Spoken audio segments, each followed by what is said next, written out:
Okay, what if I told you that every time you read, you're basically a detective? And every great detective needs a secret map, right? Well, today we're going to uncover that map.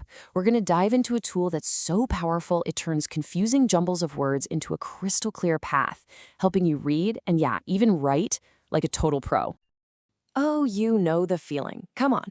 Your eyes are scanning the page, but your brain just feels, well, stuck. All the words are there, but the actual meaning feels like it's playing hide and seek. It's like being dropped in a huge forest with no compass. It is super frustrating, isn't it? And really, that's the huge difference we're talking about. A confusing piece of writing is like a thousand-piece puzzle just dumped on the floor. It's jumbled, it's messy. But a well-written text, that's a clear path. It's organized, it makes perfect sense, and it guides you exactly where you need to go. Our mission today is to give you the skills to find that path, especially when it looks like a puzzle. So how in the world do we do that? We use our secret map, and this map has a name: text structure. It's the secret blueprint authors use to build their ideas, and it's the same blueprint we can use to follow them without ever getting lost again. So let's learn how to read this thing. So what is text structure, really? It's actually pretty simple. It's just the way an author arranges information, on purpose. And that's the key word. This isn't random.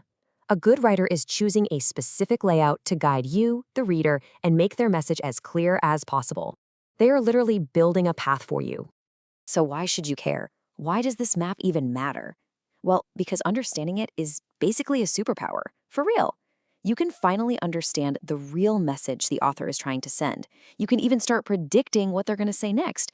And maybe the best part? You can use these exact same maps to organize your own ideas when you write. It's a total game changer. Now, this secret map of ours isn't just one single trail. Nope. There are 5 main paths, or structures, that writers use all the time. Seriously, once you learn how to spot them, you'll start seeing them everywhere. So let's go explore each one. And here it is, our master map. You can see the 5 big ones: sequence, which is all about listing steps; cause and effect, which shows why something happened; compare and contrast, for seeing what's the same and what's different; problem and solution, which is pretty self-explanatory; and finally, description. And look, each one has a specific job and even has little signal words that act as clues. Let's walk down each of these paths one by one. First up, we've got sequence. This one is super straightforward. You'll get it in a second. It's all about order. Think about a recipe for baking cookies or a timeline in your history book. The author uses clue words like first, next, and then to just walk you right through the steps one after the other. Easy peasy. Okay, next up is cause and effect. This path is all about connecting the dots. It answers that big question: why did that happen? One thing, the cause, makes another thing happen, the effect. Keep your eyes peeled for signal words like because or as a result to spot this one. Path number 3, compare and contrast. Now this one's perfect for looking at 2 things side by side. Compare shows you how things are alike, using words like both or also, and contrast shows you how they're different, using clues like unlike or however. Simple, right? And here we go, problem and solution. I like this one. It's like a mini story. First, the author lays out a challenge or some kind of issue. But then they guide you toward the answer or the fix.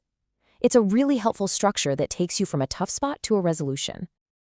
And our 5th and final path is description. This is where the author basically becomes an artist, painting a vivid picture with their words.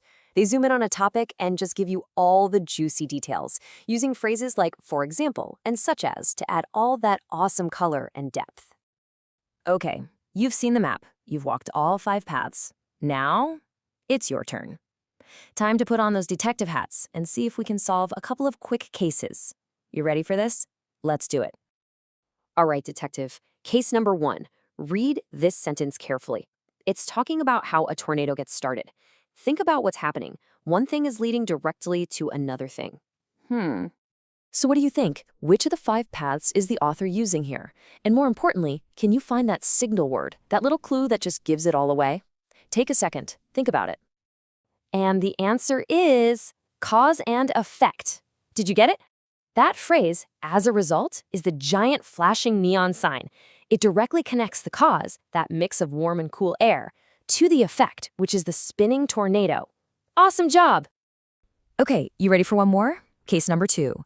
This time, we're talking about 2 musical instruments, a harp and a piano. Pay really close attention to how the author talks about them together. Did you spot the clues? You got it. It's compare and contrast. The author shows how they're similar with the word both, and then immediately shows how they're different using the word but. See? Once you know what to look for, spotting these patterns is actually pretty easy. Okay, being a text detective is fun, for sure. But this whole idea of structure, it's so much bigger than just getting a good grade. It's about building clear paths for other people to follow, in our writing and, honestly, in our lives. It's really about creating order out of chaos.